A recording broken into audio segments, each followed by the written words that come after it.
हुक्मरान मरकज में परवेज इलाही के खिलाफ साजिश तैयार कर रहे हैं। शेख रशीद की जानिब से ट्वीट किया गया है। उन्होंने कहा कि परवेज इलाही के खिलाफ अदम इस्तेहकाम राब्ते के पुल और डायलॉग को ख़त्म कर देगा।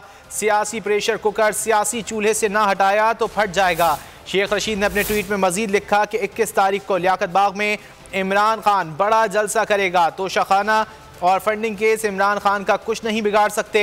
मिफ्ता इस्माइल IMF का तर्जुमान है, परचून फरोश भी महफूज नहीं। सारे मुल्क को गरीब का मज़बा खाना बना दिया गया है। शेख रशीद की जानिब से ट्वीट किया गया है और उन्होंने कहा है कि हुक्मरान मरकज़ में परवेज इलाही के खिलाफ साजिश तैयार कर रहे हैं। परवेज इलाही के खिलाफ अदम इस्तेहकाम राब्ते के पुल और डायलॉग को ख़त्म कर देगा।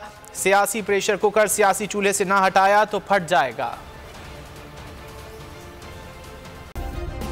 सब्सक्राइब करें और बेल दबाएं ताकि कोई खबर रह न जाए।